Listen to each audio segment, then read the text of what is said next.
అలాగే global star megastar తనయులు రామ్ చరణ్ గారికి నా హృదయపూర్వక శుభాకాంక్షలు తెలియజేసుకుంటూ ఇక్కడ ఉన్న మంత్రివర్గ సభ్యులకి సహచర శాసనసభ్యులకు ప్రతి ఒక్కరికి నా హృదయపూర్వక నమస్కారాలు. అలాగే నా మిత్రుడు, నాకు సన్నిహిత మిత్రుడు ఎస్జే సూర్య, உங்க பத்தி சொல்லிட்டே இருந்தேன் சார், உங்க பத்தி சொல்லிட்டே இருந்தேன் தந்தி டிவியில்.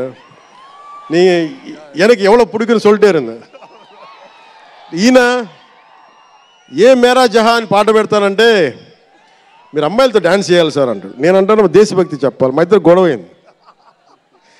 నేను చెప్పాను నువ్వేమనుకుంటా అవి చేస్తాను తప్ప నేను మటుకు ఏ మేరా జహా చేస్తాను, నేను అమ్మాయిలతో డ్యాన్స్ చేయనని చెప్పాను. చాలామంది చేశారు, ఎందుకంటే నేను బాగా చేయలేను తెలుసు నాకు.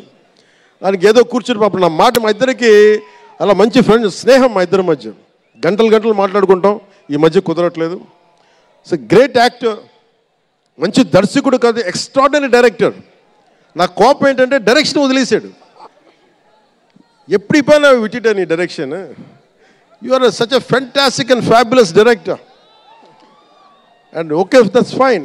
ఆయన డ్రీమ్ ఏంటంటే I want to be an actor అనేవాడు. ఇప్పుడు హీ ఫుల్ఫిల్, ఆయన సాధించుకున్నారు, అందరి మనసులు దోచుకున్న నటుడయ్యారు. మనస్ఫూర్తిగా వారికి నా అభినందనలు తెలియజేస్తా ఉన్నాను. అలాగే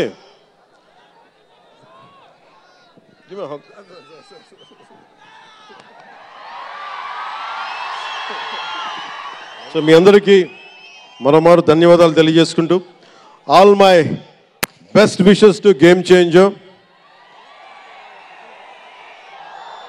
all my best wishes to Shankar ji, best wishes to Dilraj garu, my love, my best wishes to all the actors. కొత్త సంవత్సరంలో బాక్స్ ఆఫీస్ బద్దలైపోవాలి. నేను ఇలాంటి మాటలు మాట్లాడు, నా సినిమాకి నేను మాట్లాడను.